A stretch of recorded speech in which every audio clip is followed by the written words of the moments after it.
important approach.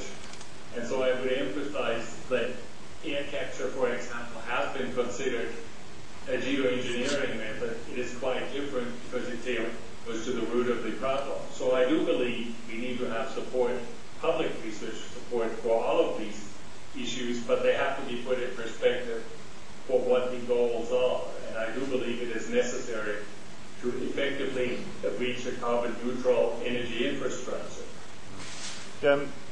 Professor Broderick, just to support what Klaus said, that these various climate engineering approaches introduce, while they might reduce risk in some ways, introduce new elements of risk.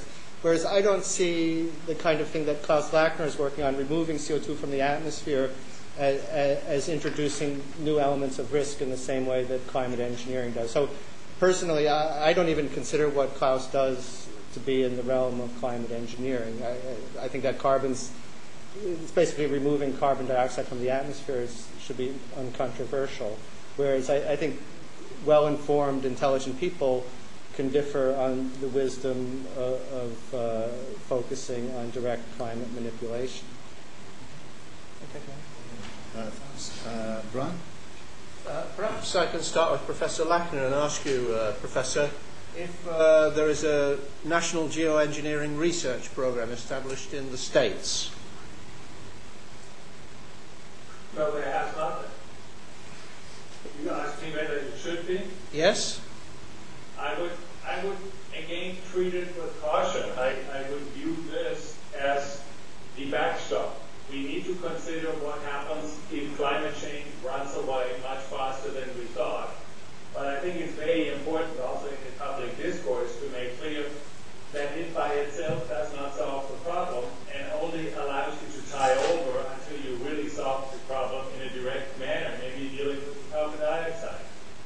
Thank you very much. And I'm going to ask the same question of the people in the room here. Do you think a national geoengineering program should be established, and how should it be structured, if you agree? Yes, you should certainly have it. I think you could probably build it onto the existing research councils with perhaps some ring-fenced money that the government decides on the amount of. Is that agreed by our other two guests, or do you have different views? Yeah, I'm basically in agreement. I think that as Dan Lunt is an example of a scientist who's working primarily on other sorts of climate change problems, but focus some of his energy on climate engineering, and I think that is a good model. I don't think we need to create a cadre of climate engineers. I think we need climate scientists and good engineers who can then apply their skills to this problem also. But I don't think we're really looking to develop a people who have vested interest in specific outcomes. Do you agree with those views, or do you have a different view? Yes, I would agree with those views. I think the focus has to be on science to improve mitigation and obviously adaptation to unavoidable climate change. And many of the techniques that are available for looking at the impacts of mitigation can also be used to look at geoengineering as well. We're all together. Is this kind of research better done in a university environment, or should you have a kind of hub mentality, where it's all concentrated in one place and little bits spew out now and again? It may be different in both countries, because the university environment in Britain is kind of like that at the minute in terms of its funding. What do you think in the States and or in this country could be best for there? I admit a vested interest since I am located at Stanford and have a position at Stanford as well. So, but I am a big advocate of university competitive funding. I also think that the big research centers like NCAR and Hadley Center have made incredibly valuable contributions, and so I think. And on the engineering side is really so. On the climate science side, I think there are existing institutions, and it's a matter of increasing the scope of the research and the funding. On the engineering side, it's very different because there's nobody actually trying to build deployment systems today, and this might need to be treated in a different way. So you would support, from your experience, Tyndall centres and Hadley centres doing this kind of work? Yes. In a competitive way? I think I'm a big fan of the competitive peer review process. I think all of this research should be in the open literature. There should be nothing classified or closed, and I would like to see as open and a competitive process as Professor possible. Salter, what do you think of that and Dr. Paul? I've had a great deal of help from the National Centre for Atmospheric Research in Boulder, Colorado, with suggestions and numbers for the work I've been doing. So I think you can mix big laboratories and universities. I think universities probably have a more rapid response and can come up with ideas a bit more flexibly than the laboratory where people are told what to do.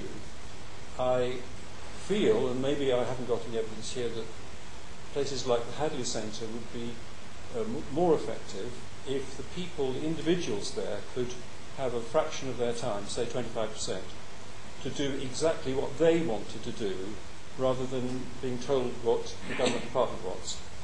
And there's a maybe challenge you can tell for me you that now. you do have this freedom. I'm sure you agree with that.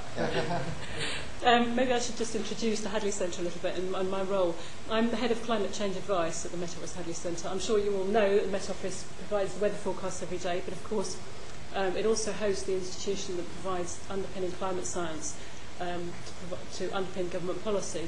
So we're commissioned in the Hadley Centre by DEC now, formerly DEFRA, and MOD to provide independent climate research to underpin policy. And of course, part of that work, a very large part of that work, is to develop one of the world's leading climate models. And these climate models, as was mentioned earlier, are now getting into the Earth system realm so that they can represent both biological, chemical processes, as well as the main climate processes in the atmosphere and the ocean and the land surface. And so we do actually have the tools available to look at many of these sorts of issues. My role is actually to provide the interface between the science and the policymakers. So I'm the person that tells the scientists what to do, but believe me, they are scientists and they do what they want as well. So they are, they will challenge that and say these are the important issues, and come back, in fact, to the government departments and say, well, shouldn't we be looking at this? So it is very much a two-way process, and I'm very much in the middle of that. And so if we believe that something is important for climate change, we will look at it.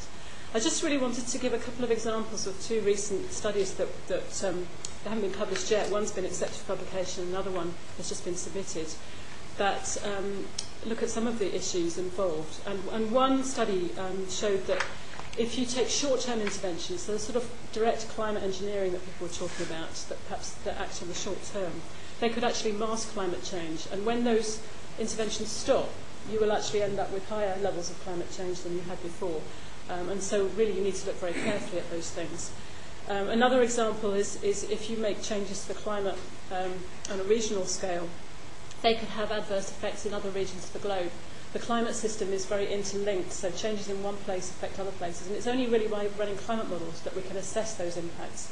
And even if you switch the engineering off, actually the impact could be irreversible, so you could have a long-term detrimental effect that you perhaps hadn't anticipated.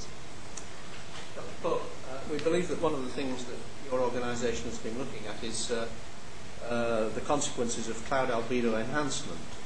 Could you just tell us what that is, how you've been going about it? Is it modelling or real experiments? And what are the main lessons of that research, please? Well, we took the proposal that Professor Salter came up with to alter the properties of the clouds. And essentially, we didn't look at any of the engineering issues. We just assumed that it would work and make a large impact on the stratocumulus clouds. So these are clouds off the coasts of Africa and South America. And looked at what the consequences of that would be for the climate as a whole. And what we found was if you change the clouds sufficiently to have an impact on climate to actually reduce the warming, that will also have consequences right the way around, particularly the tropics. So it could change the El Niño, for example, which is very important for climate variability.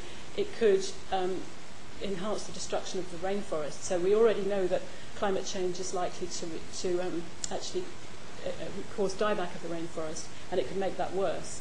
If you then switch that engineering off, if you stop producing the aerosol, you stop brightening the cloud, the cooling goes away and you'd get enhanced warming, but the changes in the rainforest could actually be permanent, or effectively permanent, because it takes many thousands of years for it to recover. But is this virtual work or actual It's work? virtual world, yes, it has to be virtual. So really what we're looking at is not a prediction of the future,